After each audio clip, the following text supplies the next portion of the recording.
Shalom Bapak Ibu Saudara-saudara yang terkasih di dalam Tuhan. Saya berharap kita semua hari ini dalam keadaan yang sehat, penuh sukacita dan diberkati Tuhan. Mari kita belajar firman Tuhan supaya hidup kita semakin berakar di dalam Dia, bertumbuh di dalam Dia, dan berbuah-buah di dalam Dia. Tapi sebelumnya kita siapkan hati untuk menerima firman Tuhan dengan berdoa.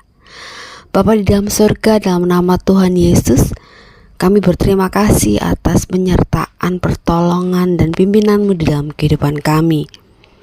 Sungguh Bapa, kalau kami ada itu bukan karena kuat gagah kami, tapi karena kasih karunia dan anugerah-Mu yang tak pernah berkesudahan di dalam hidup kami. Kami rindu Tuhan, hidup kami terus berakar, bertumbuh, dan berbuah di dalam Tuhan. Oleh sebab itu rindu kami dikuatkan dengan makanan rohani melalui firman Tuhan.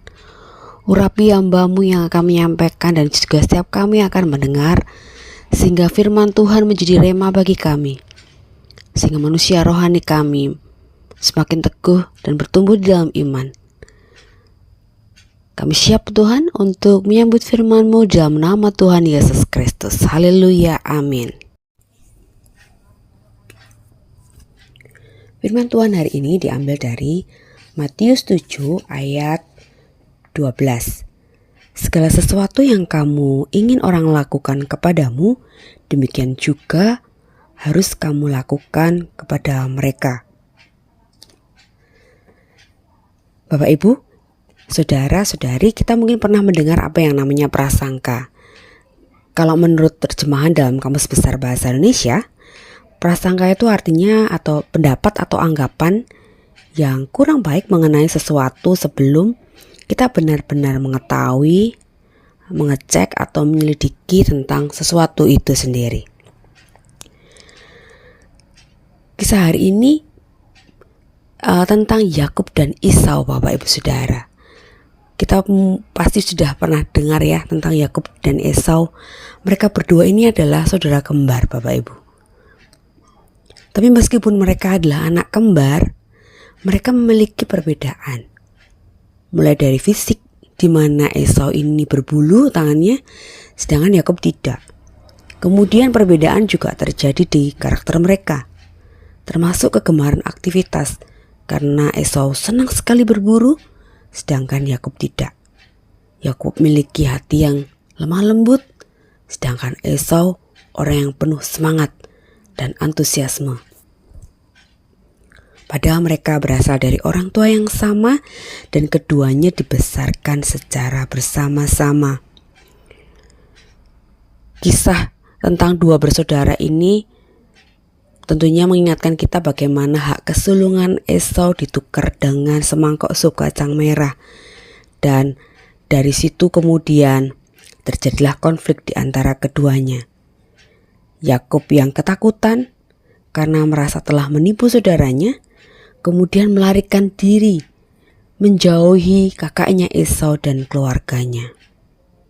Selama 19 tahun di pelariannya, Yakub terus-menerus berpikir bahwa Esau marah padanya dan mendendam kepadanya. Dia takut dibunuh oleh Esau, sehingga ia tidak pernah berani kembali pulang untuk bertemu dengan kakaknya ini. Kalau kita membaca dalam Kisah Kejadian 32 ayat 11-12 bahkan dikatakan, lepaskanlah kiranya aku dari tangan kakakku, dari tangan Esau, sebab aku takut kepadanya. Jangan-jangan dia datang membunuh aku, juga ibu dengan anak-anaknya. Segitu takutnya Yakub, sehingga dia kemudian setelah memasuki tahun yang ke-20, baru berani memutuskan untuk pulang. Tapi ketika dia semakin dekat dengan tempat Esau berada, semakin buruk justru prasangkanya kepada kakaknya sendiri.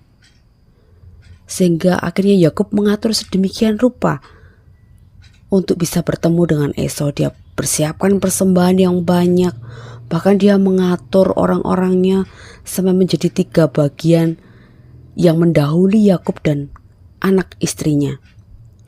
Bahkan dia telah mengatur supaya anak-anaknya ada yang ikut istrinya yang satu, ada yang satunya lagi, supaya ketika terjadi sesuatu, ketika Esau misalnya akan membunuhnya atau menghabisi keluarganya, maka ada yang selamat. Sebegitu besar prasangka Yakub terhadap saudaranya ini, sehingga dia mendatangi Esau dengan ketakutan. Bahkan ketika dia bertemu Esau, dia sujud 7 kali di depan saudaranya. Tetapi dalam Kejadian 33 ayat 4 dikatakan, tetapi Esau berlari mendapatkan dia, didekapnya dia, dipeluk lehernya dan diciumnya dia, lalu bertangis-tangisanlah mereka. Apa yang telah dipikirkan oleh Yakub sama sekali tidak terjadi. Prasangka yang telah menjauhkan Yakub dari Esau selama 20 tahun, yang telah menyiksa batin Yakub yang lemah lembut ini sehingga harus jauh dari keluarganya, hidup terasing dari hangatnya keluarga, ternyata tidak benar-benar terjadi. Karena ternyata Esau telah mengampuni Yakub, bahkan merindukan adiknya itu sedemikian rupa, dan telah melupakan peristiwa buruk di masa lalu di mana Yakub telah menipunya.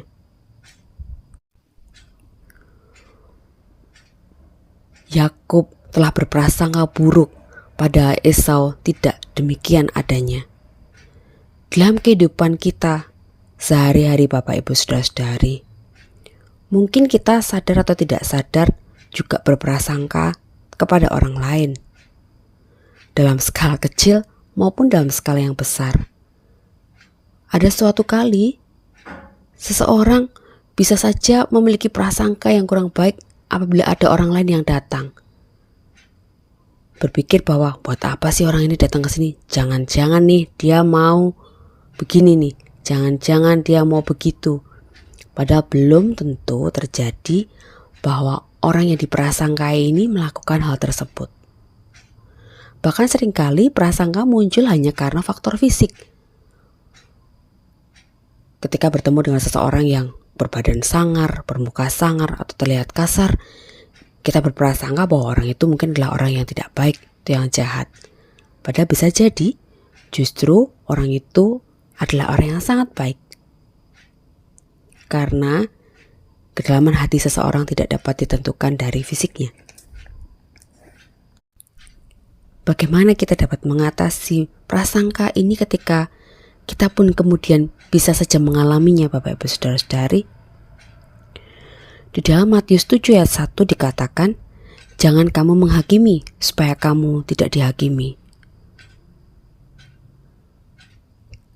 Ada istilah dalam bahasa Indonesia mengatakan tak kenal maka tak sayang. Kalau kita tidak mengenal dengan baik seseorang atau kenapa seseorang melakukan sesuatu, kita bisa saja memiliki prasangka atau bahkan menghakimi orang ini atas apa yang dia lakukan, atau apa yang dia pikirkan, atau atas sikap yang dia ambil. Firman Tuhan dalam Matius 7 ayat 1 ini mengingatkan kita untuk tidak mencela kesalahan orang lain, tapi justru mengabaikan kesalahan kita sendiri. Kita akan mendapati seseorang yang mungkin kurang tepat atau kurang baik, atau mungkin tidak cocok dengan kita karena sesuatu hal. Kita perlu untuk mengetahui apa yang sebenarnya terjadi dari orang ini atau saudara kita ini. Tugas kita sebagai saudara seiman adalah tetap peduli pada orang ini meskipun mungkin telah melakukan sesuatu yang kurang baik atau tidak benar. Mendukung perubahannya, mendoakannya, tetap peduli tanpa menghakimi. Kita bisa menegur saudara kita atau mengingatkan saudara kita dengan cara yang baik ketika mereka ada yang kurang tepat. Tapi menegur beda dengan menghakimi, Bapak Ibu Saudara-saudari. Firman Tuhan dalam Kolose 3 ayat 13 mengatakan, sabarlah kamu seorang terhadap yang lain dan mampunilah orang akan yang lain apabila yang seorang menaruh dendam terhadap yang lain. Sama seperti Tuhan telah mengampuni kamu, kamu perbuat jugalah demikian. Tidak menyimpan kesalahan orang lain, karena kita pun juga mengalami hal yang sama. Kita bisa saja berbuat salah. Ketika kita menyadari bahwa kita ini telah menerima begitu banyak pengampunan Tuhan, maka kiranya hati kita juga dilembutkan untuk bisa mengampuni orang lain. Yang kedua, kalau kita baca dalam Roma 12 ayat 17, firman Tuhan mengatakan, tidak membalas kejahatan dengan kejahatan, tapi melakukan yang baik. Melakukan hal baik pada saat kita mengalami hal yang buruk merupakan bukti bahwa Roh Kudus bekerja di dalam hidup kita dan kita memiliki buah roh itu tentang kasih, kebaikan, dan penguasaan diri untuk tidak membalas kejahatan dengan kejahatan, melainkan dengan kebaikan. Dan yang ketiga, kita bisa membaca dari Matius 7 ayat 12 yang tadi kita sudah baca, bahwa segala sesuatu yang kamu ingin orang lakukan kepadamu, demikianlah juga harus kamu lakukan kepada mereka. Mari Bapak Ibu, kita bisa bertanya pada diri kita masing-masing, bagaimana kita ingin atau berharap diperlakukan oleh orang lain. Sikap apa yang kita harapkan orang berikan atau lakukan kepada kita. Itulah perlakuan yang sama yang hendaknya kita juga bisa lakukan kepada orang lain. Tidak peduli perbedaan usia, ras, bahasa, budaya. Karena prasangka, Bapak Ibu Saudara, bisa melukai dan menghancurkan jiwa orang lain. Tapi kasih itu memulihkan. Di saat orang lain berprasangka, Tuhan selalu hadir untuk memulihkan. Tuhan hadir untuk menyembuhkan. Tuhan hadir untuk menyampaikan fakta dan kebenaran bahwa siapapun orang itu berharga bagi Tuhan. Demikian jugalah kita, Bapak Ibu Saudara. Jangan sampai kita mengalami seperti Yakub yang harus 20 tahun mengalami penderitaan batin, yang penuh dengan ketakutan, tidak mengalami kedamaian dalam hidupnya atas saudaranya, hanya karena prasangka pada sebenarnya apa yang diprasangka itu tidak benar-benar terjadi. Tidak menghakimi orang lain, mengampuni dan memaafkan, tidak membalas kejahatan, dan berpikir tentang apa yang kira-kira orang harapkan dari kita, membuat kita kiranya dijauhkan dari prasangka. Karena Tuhan mau kita hadir untuk membawa kasih, terang, dan damai sejahtera bagi orang lain. Tuhan, terima kasih untuk firman yang sudah kami dengar. Kami mohon pertolongan-Mu Roh Kudus, agar setiap kami dipenuhi dengan hati yang baik, dipenuhi dengan pemikiran yang baik, dipenuhi dengan firman-Mu dan Roh-Mu, sehingga kami dapat memandang segala sesuatunya dengan perspektif yang benar. Kami memandang orang lain dengan perspektif yang benar, seperti yang Tuhan mau. Memandang setiap jiwa sebagai bagian yang berharga untuk dikasihi. Bahkan ketika kami mendapati ada yang melakukan kesalahan dan tidak benar, kami boleh memandang mereka sebagai jiwa-jiwa yang patut didoakan dan dikasihani, supaya mereka mendapatkan pengampunan dan pertolongan Tuhan untuk dapat kembali berada dalam jalan kebenaran, bukan dengan menghakimi.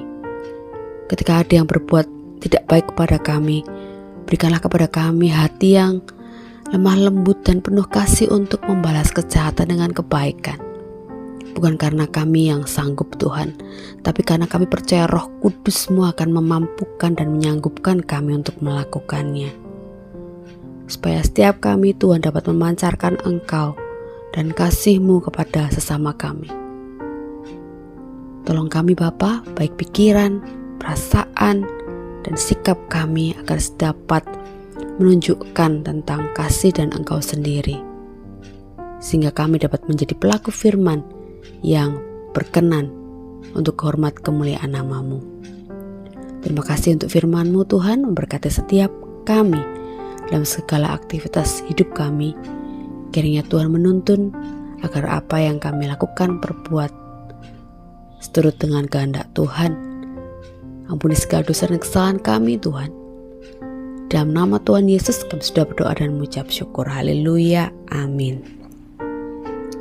Mari Bapak Ibu Saudara terus hidup di dalam Tuhan, senantiasa minta pimpinan Tuhan agar dalam segala hal yang kita temui dan banyak orang yang akan kita temui dalam hidup ini, kita senantiasa berprasangka baik. Selamat beraktivitas, Tuhan Yesus memberkati.